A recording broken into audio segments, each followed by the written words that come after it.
actually all of my political life, I was against the Assad regime.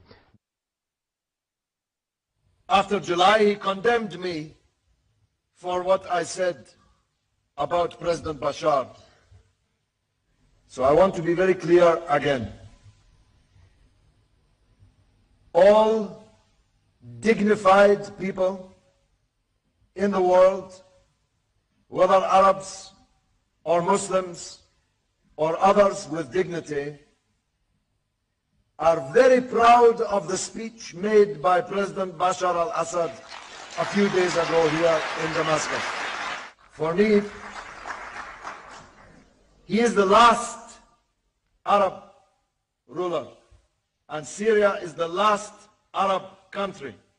The reason that Syria is facing this crisis is not because of any bad thing which Syria has done, or any weaknesses within its democracy, or within its economy, or within its human rights record.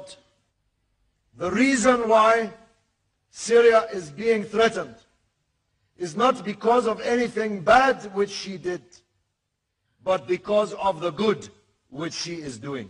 So I say to you, citizens of the last Arab country, this is a time for courage, for unity, for wisdom, for determination to face these enemies with the dignity your president has shown.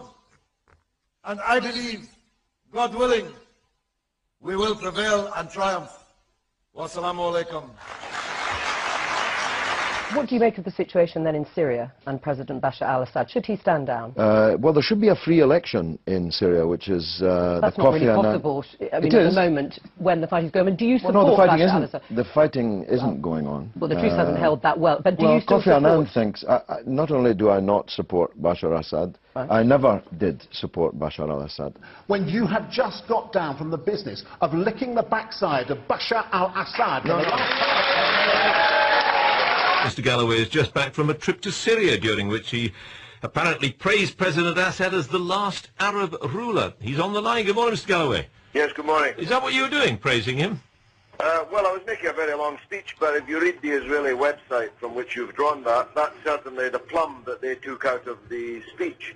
But I don't have any problem about repeating what I said about President Assad, that his reforming zeal and his vision of Syria as a genuinely independent Arab country. Well, the fact is that Syria is ranked second lowest by the Index of Political Freedom of all countries in the world. I mean, that's hardly a record that one should praise, is it? That's absurd. That's absurd. Is it? Yes, absolutely absurd, yeah. What? And the fact that they do what they do, the Syrian regime does what it does, the fact that it has a long record of arbitrary arrest, systematic torture, prolonged detention of suspects, all that sort of thing, unfair trials, is that all absurd?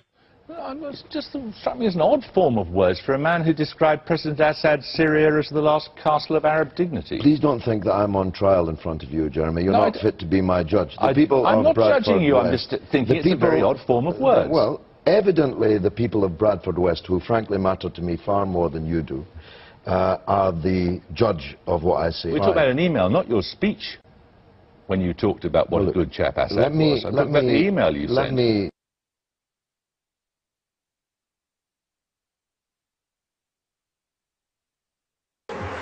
He turns up in Damascus.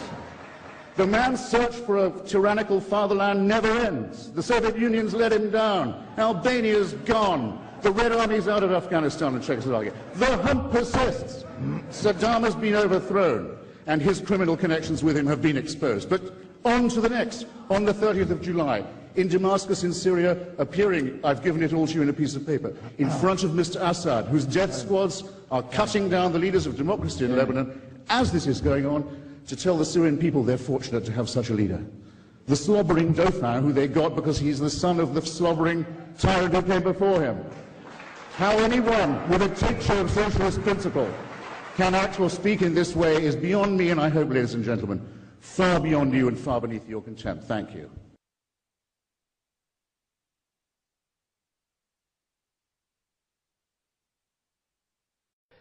if there has been a use of chemical weapons, it was Al-Qaeda who used the chemical weapons.